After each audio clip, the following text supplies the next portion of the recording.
Viewers, বরাবর মতো আবারও চলে আসলাম আমি একটা ভিডিও নিয়ে। দেখতে পাচ্ছেন এখানে দুইটা ব্যান্ডের দুইটা, এখানে দেখতে পাচ্ছেন আমার কাছে হার্ড ড্রাইভ গুলো হচ্ছে এসএসডি। এটা হচ্ছে কোনো এইচডিডি না, এটা হচ্ছে এসএসডি হার্ড ড্রাইভ। সেটা বিষয়ে আজকে আমি আপনাদেরকে, যে দুটা ভুল ধারণা আপনাদের ভিতরে থাকে, কেন আমরা দামিটা কিনবো বা কেন কম দামিটা কিনবো, সে বিষয়ে আজকে আমি আপনাদেরকে জানাবো। দামের উপকারটা কি এবং কি কম দামের উপকারটা কি, সে বিষয়ে আজকে আমি কিছু কথা বলবো। মনোযোগ দিয়ে সবাই শুনবেন এবং কি ভিডিওটা দেখবেন। দেখতে পাচ্ছেন এখানে ওরিও ব্র্যান্ডের এখানে একটা এসএসডি, আর এখানে হচ্ছে কিংস্টোন। দেখতে পাচ্ছেন এটা খোদাই করা এবং কি এটা হচ্ছে একটা মার্ক করা। এটা হচ্ছে একটা চায়না হার্ড ড্রাইভ, এটা হচ্ছে তাইওয়ানের একটা হার্ড ড্রাইভ। তো হয়তো বলতে পারেন এসএসডি তো দুইটাই সেম কাজ, সব সেমই, তাহলে আমরা ওইটা দাম দিয়ে কেন কিনবো? দাম দিয়ে কেন কিনবেন সেটাও আমি আপনাদেরকে ভেঙে বলে দিচ্ছি। এটা হচ্ছে একটা ব্র্যান্ড, আর এটা হচ্ছে একটা চায়না ব্র্যান্ড। এটা অরিজিনাল ভালো একটা ব্র্যান্ড তাইওয়ান। যদি আমি আপনাদেরকে দেখাই, দেখতে পাচ্ছেন এখানে ইউজ করার মতো অনেক কিছুই আছে। আর যদি এখানে আপনারা বারকোড দিয়ে চেক করেন তাহলে বুঝতে পারবেন। আর তাইওয়ান লেখা আছে এখানে কিংস্টোন। আর এটার বডিটা হচ্ছে মেটাল, এটা হচ্ছে প্লাস্টিক বডি।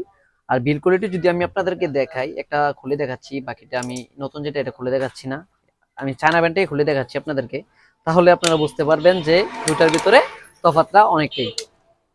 তো ওটা হচ্ছে প্লাস্টিক বডি। আর যদি আমি আপনাদেরকে দেখাই তাহলে দেখতে পাচ্ছেন এটা বডিটা কেমন। আর এটা যদি দেখাই তাহলে দেখতে পাচ্ছেন মেটাল বডি। আবার এখানে একটা লোগো রিমুভার স্টিকার দেওয়া আছে। আর যেটা আপনাদেরকে যে কারণে কিনা নিষেধটা বলছি আমি, দেখতে পাচ্ছেন খুবই নর্মালি একটা চিপ সার্কিট দিয়ে এটাকে করা হয়েছে। এবং কি এটা বেশি দিন যায় নাই, আমি ইউজ করেছি প্রায় 2-2.5 মাস। 2 মাসের ভিতরে আমারটা নষ্ট হয়ে গেছে। আমি অনেক ট্রাই করার পরও এটাকে রিকভারি করতে পারি নাই, ফাইলগুলো পাইনি। তো অনেকে অফিসিয়ালি কাজে ব্যবহার করেন। হার্ড ড্রাইভটা কত টাকা, হার্ড ড্রাইভটা কোনো বিষয় না।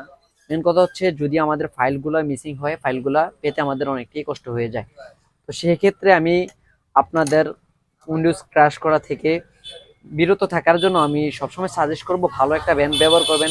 কিংস্টোন ব্যবহার করতে পারেন, ডাব্লিউডি ব্যবহার করতে পারেন, টেনস্কেন ব্যবহার করতে পারেন। বিভিন্ন ব্র্যান্ডের বিভিন্ন জিনিস আছে, সেগুলো আপনারা ব্যবহার করতে পারেন। সেক্ষেত্রে দেখতে পাচ্ছেন আমি এখানে একটা কিংস্টোন নিচ্ছি, তারপর হচ্ছে রামাস্তা আছে, বিভিন্ন ব্র্যান্ড আছে, সেগুলো আপনারা ব্যবহার করতে পারেন। ব্যবহার করে ভালোভাবে ইউজ করবেন, ঠিক আছে? তো আজকে আপনাদেরকে বোঝাতে চেয়েছিলাম যে আমি কোন ব্র্যান্ড আপনারা ইউজ করবেন, কোন ব্র্যান্ডের কাজ কি, কিভাবে ইউজ করলে আপনারা সার্টিফাইড থাকবেন, সেগুলো নিয়ে আজকে কথা বললাম।